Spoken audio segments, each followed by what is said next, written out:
Fala galera do X, tudo bem com vocês? Bom, vamos dar sequência na nossa apostila e na aula de hoje nós vamos ter a aula 6, que está na página 14 da apostila. Entramos em tipos de função. Então, na aula anterior, nós falamos como identificamos se uma continha é uma função ou não. Nós fizemos também na aula anterior um pouquinho sobre esses tipos de funções.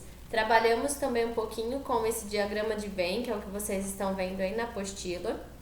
E fizemos mais uma parte de análise de gráfico, certo?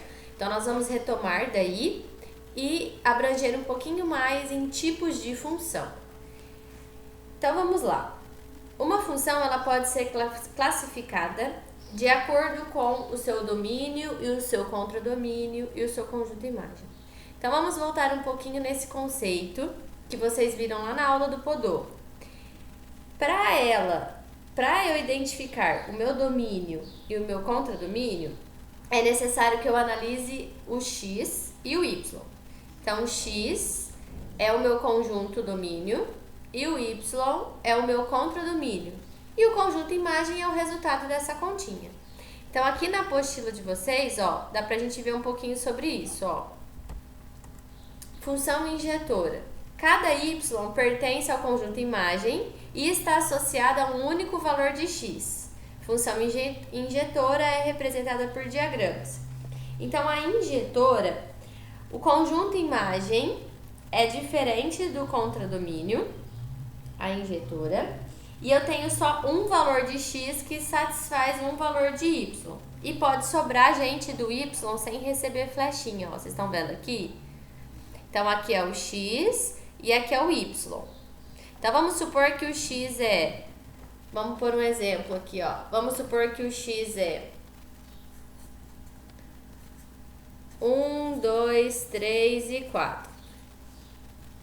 E vamos supor que é o A aqui, né? E vamos supor que o y é 5, 6, 7 e 8, que é o B. Se nós formos representar isso em diagrama, todo mundo do x tem que levar uma flechinha do y.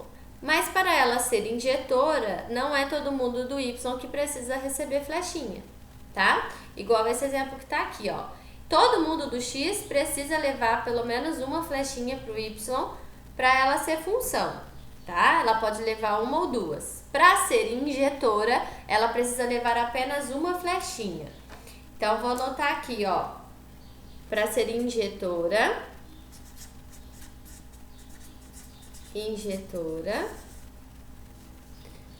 1x leva uma flecha, que é o que ele tá falando ali, ó. Um valor de x satisfaz um valor de y. E a imagem está associada a um único valor. Então, a imagem, ela é diferente do contradomínio. Essa imagem ser diferente ao contradomínio é o seguinte. Eu, por exemplo, faço a continha lá, pego a minha lei de formação da função, substituo os valores de x e encontro o meu conjunto imagem. Então, eu levo flechinha pro pessoal do y, mas tem gente do y que não recebe flecha. Então, quando uma pessoa, um número não recebe flecha, é porque ele não pertence ao conjunto, ele pertence ao conjunto imagem e não pertence ao contradomínio, que é o que está indicando aqui, ó. Para o conjunto imagem ser igual ao contradomínio, todo mundo recebe flecha. Nesse segundo exemplo, ela não é injetora. Por que ela não é injetora? Eu tive dois valores de x que satisfez um valor de y. Olha só, se aqui for, por exemplo, o número 1, o 1 satisfez com o número 5, por exemplo. E o 2 também. Aí nós temos a representação de uma função injetora no nosso plano cartesiano. Então, é a análise de gráfico que a gente viu um pouquinho na outra aula, né? Então, olha só, na função injetora eu tenho aqui, ó, o x é o meu domínio, o y é o meu contradomínio e o meu conjunto imagem são as coordenadas, certo? O que eu tenho que prestar bastante atenção aí? O valor de x e o valor de y vai me dar o conjunto imagem, que é os pontos no plano cartesiano, que são esse aqui, ó. Esse aqui é um ponto e esse aqui é um ponto. Se o conjunto imagem fosse igual ao contradomínio, ele ia satisfazer o mesmo intervalo aqui. E a gente pode observar nesse gráfico que isso não é verdade, tá? Então, ela é um gráfico de uma função injetora. Então, eu tenho um valor para x que satisfaz um único valor para y e o meu conjunto imagem é diferente do contradomínio.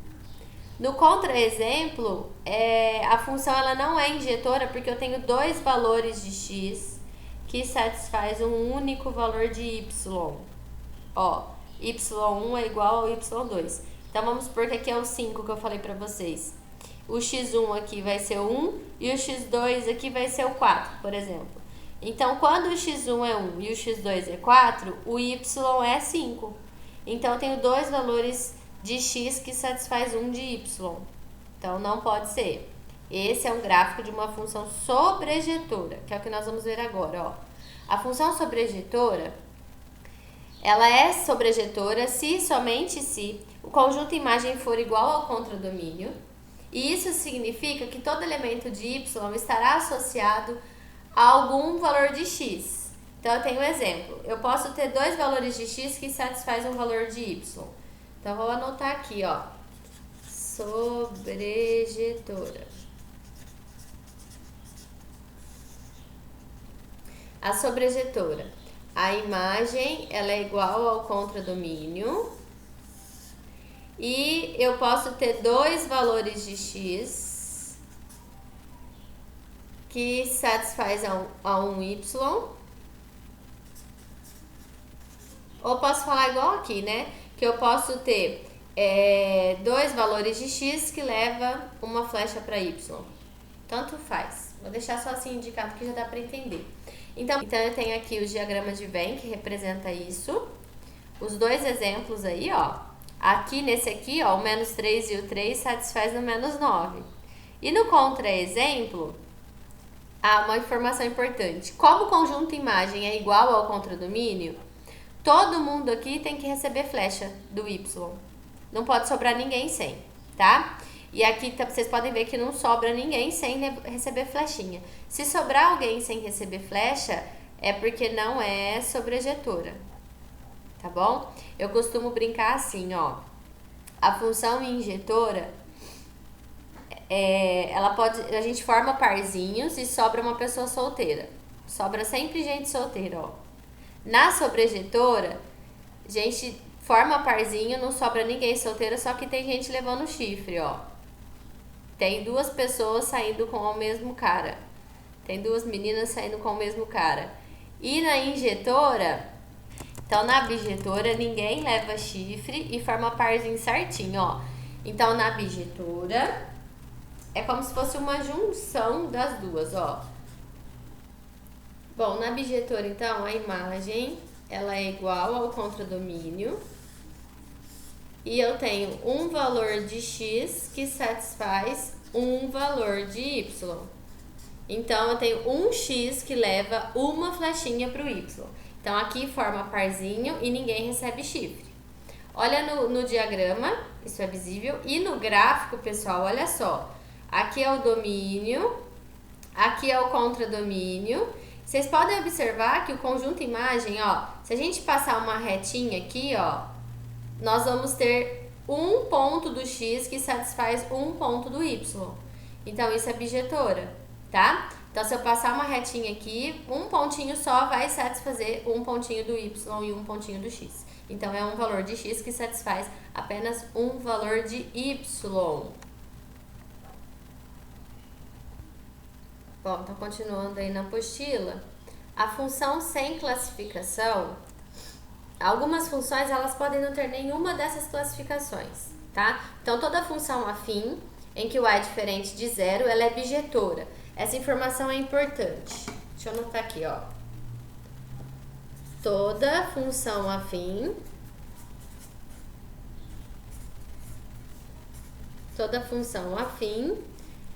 ela é bijetora. Por que ele usa o diferente de 0? Porque se o A for igual a 0, a minha função ela não é afim, tá? Então, lembrando que o que é função afim mesmo? É quando eu tenho aquela lei de formação assim, ó. Ou f de x é igual a x mais b, tá? Se ela é completa, se ela tem a variável e o valor fixo, é porque ela é função afim, ok? E se a função afim for constante, ela é sem classificação, tá? Função afim constante é quando o x é 0, e aí sobra só o valor fixo que é o b, tá? Então, ela não tem classificação. E toda função quadrática, ela é sem classificação, ok? Porque a gente pode ter valores diferentes aí que não vão satisfazer essa classificação de injetora, objetora e sobrejetora. Então, uma função f, ela é considerada par quando o f de menos x é igual ao f de x. O que quer dizer isso? Isso quer dizer o seguinte: quando vocês tiverem uma função e o exercício perguntar se ela é par ou se ela é ímpar, vocês vão substituir ela por um número e o seu simétrico, ou por um número e o seu oposto. Ah, como assim, Mari? Eu posso colocar por x e menos x, ou eu posso pôr por 1 e menos 1. Eu sempre, quando eu explico essa matéria, eu gosto de combinar um número com os meus alunos. Então, eu combino sempre 1 e menos 1. Então, eu sempre vou chamar o x de 1 e de menos 1. E aí, eu vou substituir na conta. Se a primeira é pra gente classificar, e na letra A, eu vou analisar ali, nós já podemos perceber que todo mundo de x levou uma flechinha para y, certo? E não ficou ninguém sem receber flechinha. Então, vamos lembrar lá. A imagem é igual ao contradomínio e todo mundo levou uma flechinha só. Se isso aconteceu, é uma questão de ser bijetora. Então, vamos colocar lá. Bijetora. Se quiser colocar só a letrinha B, vê o que é melhor para vocês. Na letra B, função A em função de B, né? Então, o meu domínio é o A, o meu contradomínio é o B. Já posso perceber que o meu conjunto imagem é diferente do contradomínio. Por quê, Mari? Porque teve gente que ficou sem receber flechinha, ó. Tem um solteiro na parada aqui. Então, se uma pessoa ficou sem receber flechinha e todo mundo de x levou apenas uma flechinha para y, essa questão é injetora. Injetora. Na letrinha C. Na letrinha C, reais está em função de reais positivos, sendo definida por f de x é igual a x ao quadrado. Tá, então eu tenho aí o meu domínio e meu contradomínio. Eu vou montar a tabelinha para facilitar a vida, para vocês poderem entender melhor.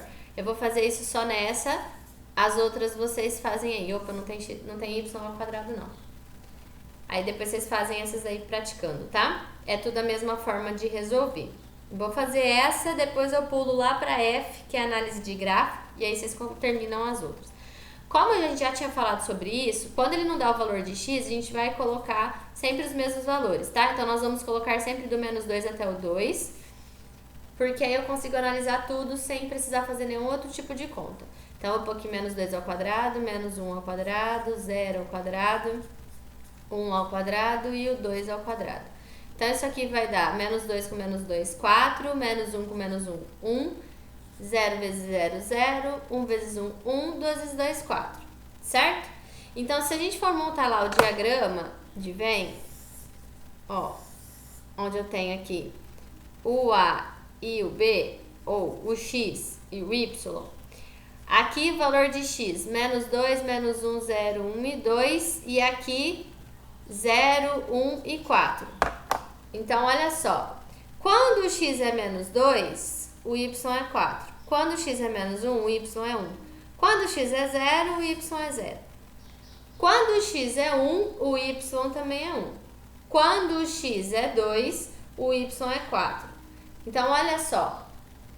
Todo mundo de x levou uma flechinha para y, só que eu tenho dois valores de x que satisfez um valor de y. Ó, são iguais, ó. Então, isso aqui, quando eu fizer o gráfico, ele vai dar uma parábola igual esse aqui, ó. Bem semelhante a esse. Os números são diferentes, mas vai ficar um gráfico semelhante a esse, tá? Então, quando isso acontece, eu tenho dois valores de x que satisfaz o mesmo de y. E a minha imagem, ela tá sendo igual ao meu contradomínio. Então, isso é um gráfico de uma função sobrejetora.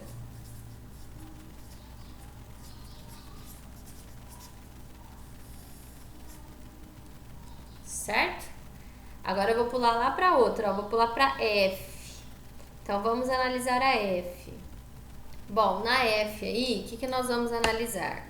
O meu domínio é de 1 a 6 e o meu contradomínio é de 2 a 8. Então, ó, meu contradomínio é de 2 a 8. Se o meu contradomínio vai de 2 até 8, a imagem aí, ela tá indo de 2 até 10.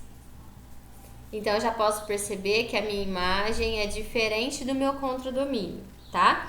Se eu passar uma linhazinha aqui, um valor de x satisfaz um valor apenas de y, tá? Então, isso aí é o caso de uma função injetora.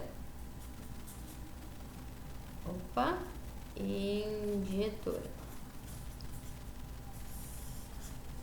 Então, se o meu conjunto imagem fosse igual ao meu contradomínio, ela poderia ser classificada como bijetora, tá? Ou dependendo dos valores aí que tivesse, não ter classificação.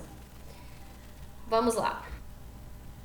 Bom, na aula ao vivo que nós fizemos, a professora fez para vocês aí alguns exercícios que estão repetidos aí, tá? Então, assim, o exercício de número 2 já foi feito na aula ao vivo. E o exercício de número 7, esse aqui que tá do lado, ó, nós fizemos juntos também, ok? Então, o que nós vamos fazer agora? Eu vou fazer o 3 para classificar de par ou ímpar. Vou fazer algumas aqui, depois vocês terminam de fazer em casa. Então, ó, no exercício 3 é para classificar de par ou ímpar. Lembra que a gente, ou, né, classificar em par e ímpar, ou nem par nem ímpar. Então, nós vamos fazer aquele combinado, tá? Então, eu tenho aqui, ó, f de x é igual a 3x. Então, nós vamos substituir primeiro por x igual a 1, depois x igual a menos 1. Então, vai ficar x igual a 1, x igual a menos 1. Quando a função é igual a 1, vai ficar 3 vezes 1. Então, quando x é 1, o y dá 3. Quando x é menos 1, o y vai dar menos 3. Então, olha só, deu valor diferente. Estão percebendo aí que elas deu resultados opostos, 3 e menos 3. Isso também é uma característica de uma função ímpar. Quando o número dá diferente, ela pode ser classificada como ímpar também. Então, aqui ela é ímpar. Quando dá um número nada a ver, ela não é nem par nem ímpar. Então, vamos continuar. Nesse caso, ela é uma função ímpar. Na letra B, ó, deixa eu pôr aqui a letra B. F de x é igual a x ao quadrado mais 1. Tá, então nós vamos chamar o x de 1. Então, vai ficar lá, ó. F de 1 é igual a 1 ao quadrado mais 1. Então, isso aqui vai ficar 1 mais 1, que vai dar 2. Quando ele é menos 1, f de menos 1 vai ficar menos 1 ao quadrado mais 1. Então, vai ficar 1 mais 1, que também vai dar 2. Deu o mesmo resultado, essa função é par.